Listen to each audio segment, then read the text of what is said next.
ಒಂದು ಕಡೆ ಧರ್ಮಸ್ಥಳದ 13ನೇ ಸ್ಪಾಟ್ನಲ್ಲಿ ಉತ್ಖನನ ಶುರುವಾಗಿದೆ. SIT ಅಧಿಕಾರಿಗಳು ತನಿಖೆ ನಡೆಸ್ತಾ ಇದ್ದಾರೆ. ಇದರ ನಡುವೆ ಧರ್ಮಸ್ಥಳದ ಭಕ್ತರಿಂದ ಮಹಾಧರ್ಮ ಕ್ರಾಂತಿ ಶುರುವಾಗಿದೆ. ಧರ್ಮಸ್ಥಳದ ಉಳಿವಿಗಾಗಿ ಉಗ್ರ ಹೋರಾಟಕ್ಕೆ ಮುಂದಾಗಿದ್ದಾರೆ ಭಕ್ತಾದಿಗಳು.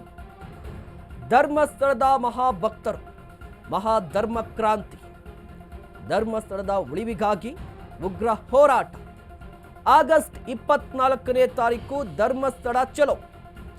ಲಕ್ಷಾಂತರ ಭಕ್ತರಿಂದ ಧರ್ಮಸ್ಥಳ ಚಲೋಗೆ ಸಿದ್ಧತೆ ಆರಂಭವಾಗಿದೆಯಂತೆ. ಆಗಸ್ಟ್ 24ನೇ ತಾರೀಕು ಸಂಜೆ 4 ಗಂಟೆಗೆ ಧರ್ಮಸ್ಥಳದಲ್ಲಿ ಬೃಹತ್ ಕಾರ್ಯಕ್ರಮ ಇದೆ.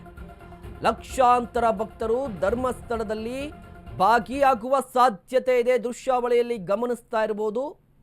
ಈಗಾಗಲೇ ಈ ಪೋಸ್ಟರ್ ಎಲ್ಲ ಕಡೆ ಕೂಡ ವೈರಲ್ ಆಗ್ತಾ ಇದೆ. ಪುಣ್ಯಕ್ಷೇತ್ರ ಸಂರಕ್ಷಣಾ ಸಮಿತಿ ವತಿಯಿಂದ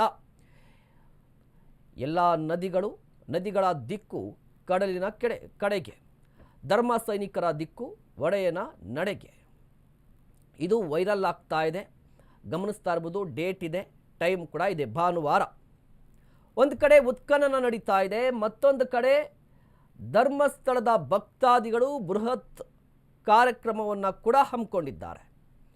ಲಕ್ಷಾಂತರ ಸಂಖ್ಯೆಯಲ್ಲಿ ಭಕ್ತಾದಿಗಳು ಆಗಸ್ಟ್ 24ನೇ ತಾರೀಕು ನಡೆಯುವಂಥ ಕಾರ್ಯಕ್ರಮದಲ್ಲಿ ಭಾಗಿಯಾಗುವ ಸಾಧ್ಯತೆ ಕೂಡ ಇದೆ.